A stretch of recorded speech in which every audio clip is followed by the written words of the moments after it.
Hello, I'm David Fitzpatrick. I'm General Manager of SMI Ventilation Systems.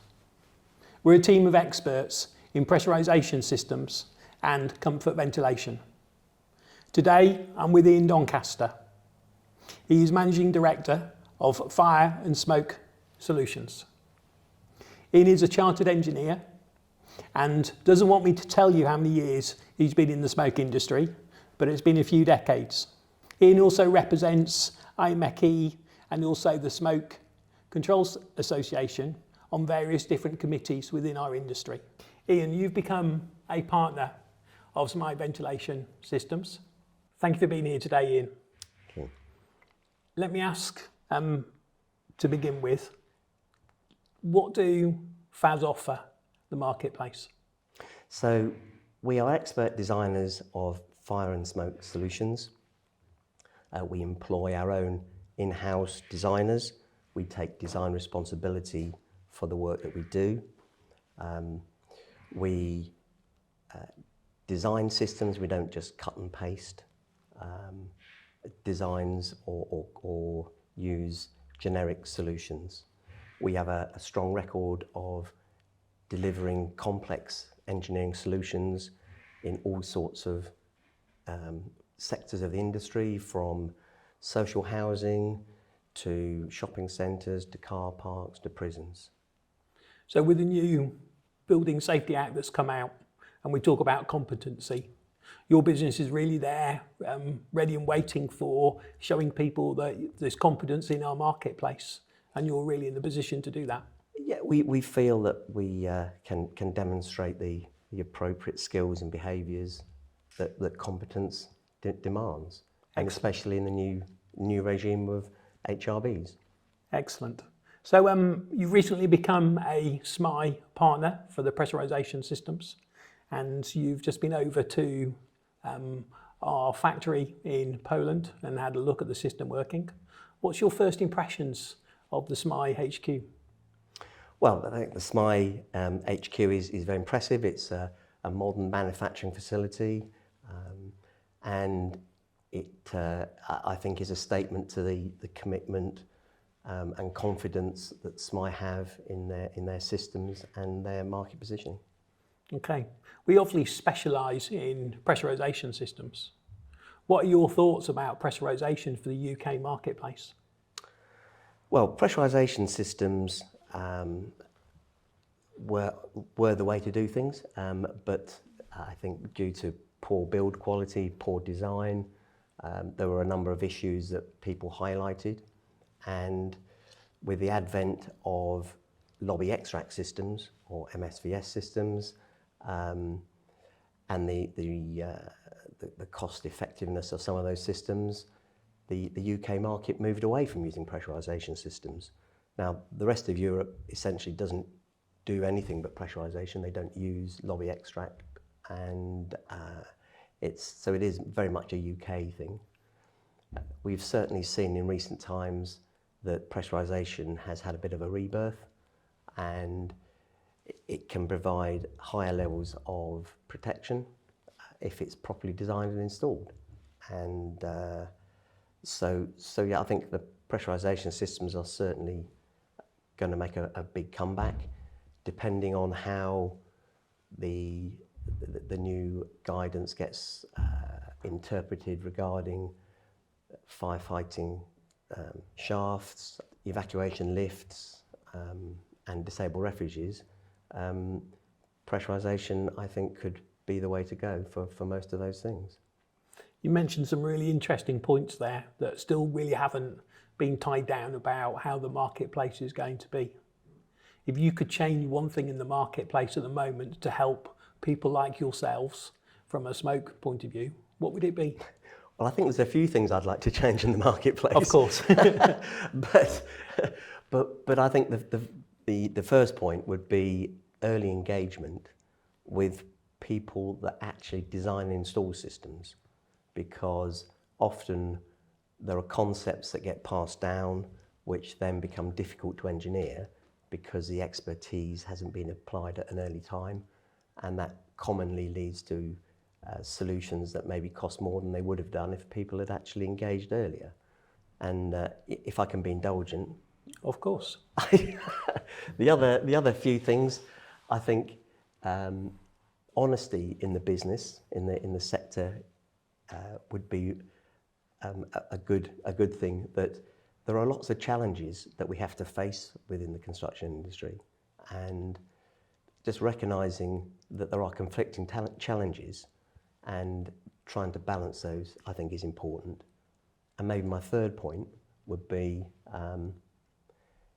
having a serious debate about if we employ quantity surveyors to reduce prices and costs, is that the best way to get quality and performance out of our building contracts and projects? No, I think you've got some really good questions there that hopefully over the next few years we'll get some answers to. But we're at the very start of the Building Safety Act, and there's been a lot of talk about it. Are you finding in the business at the moment it actually is having an impact at the moment? I think so. And I think generally, I think people are worried because we don't really know how it's all going to pan out until lots of jobs have gone through the process.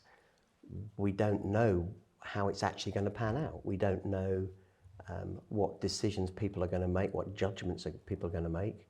So I think it is really very, very early doors on that one. And the principles are all good, but how it will be, how it'll actually work in practice, I think it remains for us to see over time. And possibly there are other issues around some of the roles too. So particularly I think the principal designer role is an interesting one. And I'm not sure if people really know how they're going to cover all of the requirements of that. I think you've got a really good point there. One of the things obviously that's come up quite a bit recently is having 2 staircases in high-rise buildings. Do you have any thoughts on that? Yeah, certainly. As far as 2 staircases go,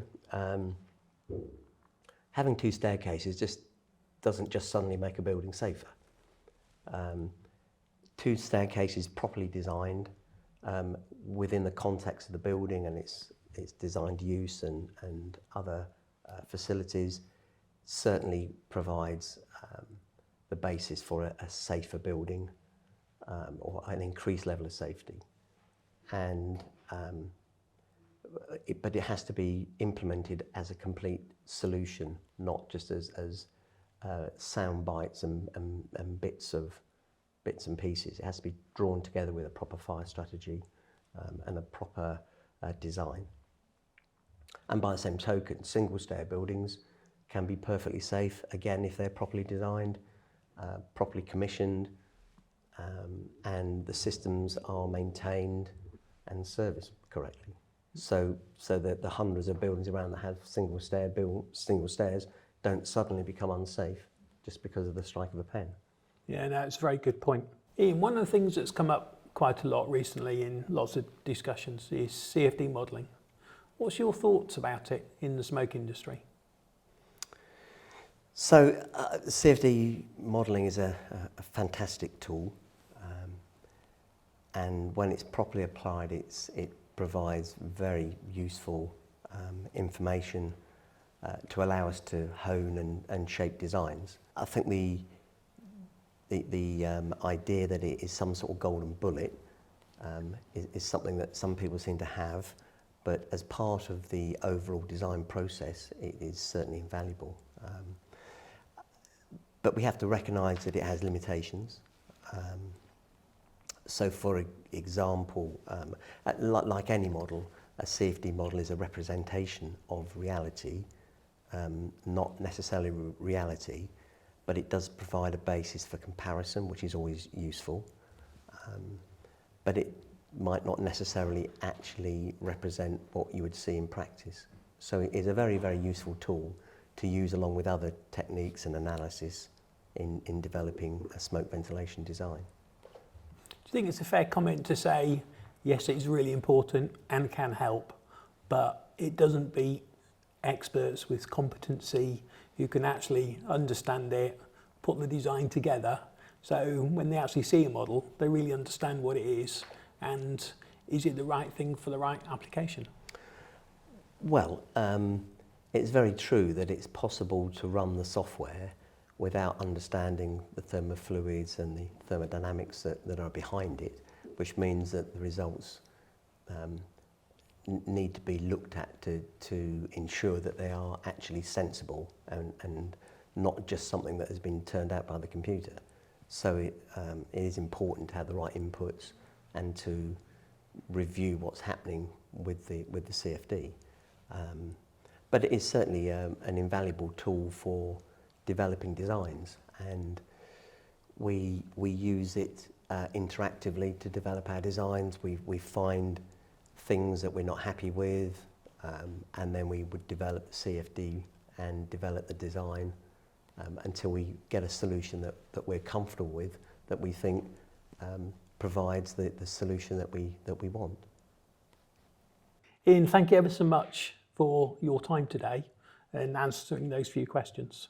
I think one of the key things that have come out of today, not just for SMI and also for fire and smoke solutions, is as an industry, we'd like to be able to get involved in the jobs as early as possible. There's an awful lot of expertise where people are desperate to give that as upfront as possible to projects. So in the future, when you're looking at projects, please take that in mind, and we're here ready to help when you want our assistance. Thanks ever so much, Ian. Thank you.